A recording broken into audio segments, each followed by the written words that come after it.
अंधविश्वास हिंदी कहानी चैनल पर नए हो तो प्लीज़ सब्सक्राइब कर दीजिए।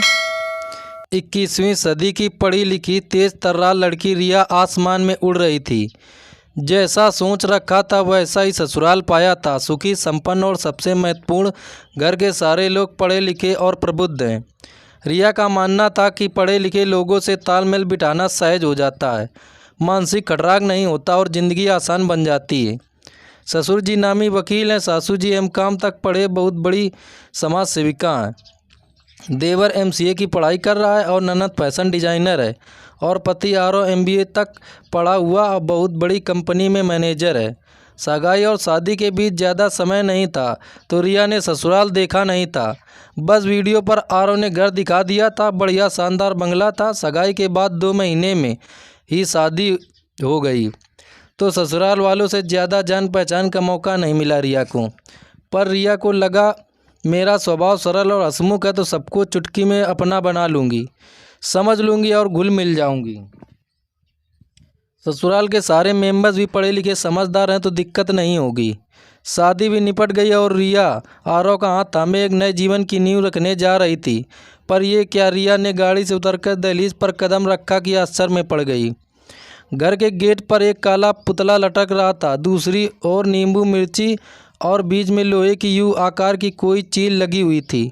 रिया को अजीब लगा। पढ़े लिखे समझदार लोग भी ऐसी चीज़ों को मानते हैं, ये जानकर पर चुप रही। अभी तो पहला कदम रखा था, ससुराल में तो सवाल जवाब करना उचित नहीं समझा। सारी रस्में खत्म करके घर में पहुँचे तो रिया को और झटका लगा।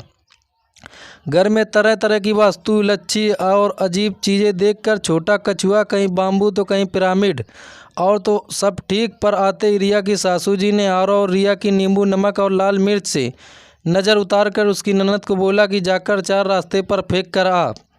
रिया को धक्का लगा। मन में बिठा रखी जो पढ़े लिखे लोगों की परिभाषा ध्वस्त हो गई। पर अभी कुछ भी पूछने का समय नहीं था तो चुपचाप रिया सबका अनुसरण करती रही। सारी रस्में निपट गई। आरव का हाथ थामे अपने बेडरूम में आई। पूरे रूम में बुरी नज़र से बचाने वाले हर टोटके मौजूद थे। रिया को बेचैनी होने लगी, मानो पढ़े लिखे लोगों के बीच न होकर कोई झाड़ फूंक वाले बाबा के घर आ गई हो। थकी हारी सोचते सोचते कब नींद आ गई पता ही नहीं चला।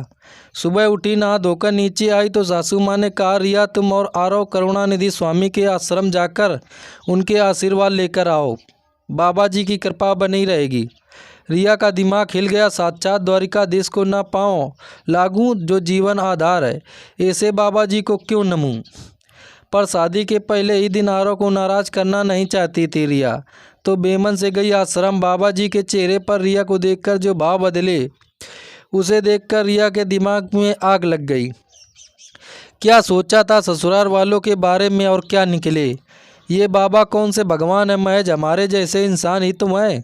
इतना अंधविश्वास और अंधभक्ति। आहिस्ता आहिस्ता रिया ससुराल वालों के साथ एडजस्ट करने की पूरी कोशिश कर रही थी, पर हर रोज़ कोई न कोई बात ऐसी हो जाती कि मन आहत हो जाता।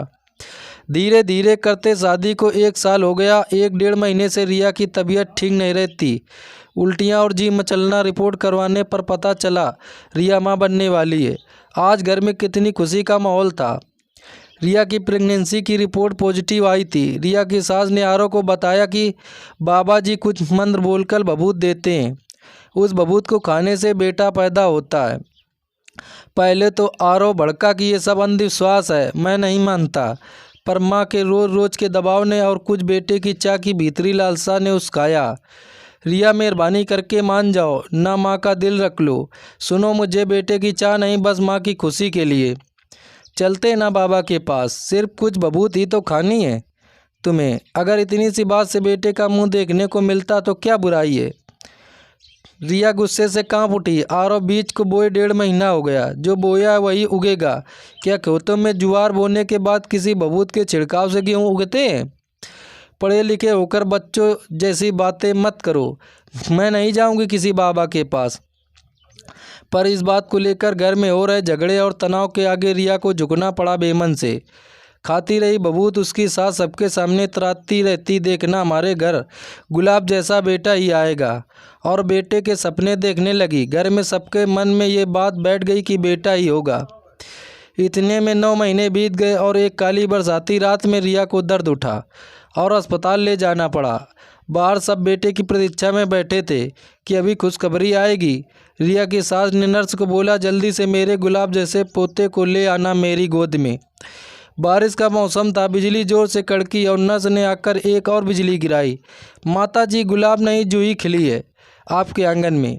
सबके दिल बैठ गए, ये क्या हो गया। आरव ने जैसे तैसे दिल बहलाया और बोला, कोई बात नहीं बेटी तो लक्ष्मी का रूप होती है। पर रिया की सास आने को तैयार नहीं। बोली, बहू ने श्रद्धा से बबूत खाई होती तो जरूर बेटा होता। खैर अगली बार ढंग से खिलाऊंगी। आरव ने उसी समय अपनी माँ को सख्त शब्दों में डांट दिया। माँ आप बस भी कीजिए, आपके अंधविश्वास ने मेरे मन में भी बेटे बेटी में फ़र्क का बीज बो दिया। मेरी बेटी मेरा अभिमान होगी। आप मुझे बख्श दीजिए और आप भी ऐसी ढोंगी बाबाओं के चक्कर से निजात पाइए। उम्मीद करते हैं आपको कहानी ज़रूर पसंद आई होगी। एक लाइक और एक प्यारा सा कमेंट कर दीजिए और वीडियो को शेयर भी कीजिए जिससे लोग हमसे जुड़ सके। धन्यवाद।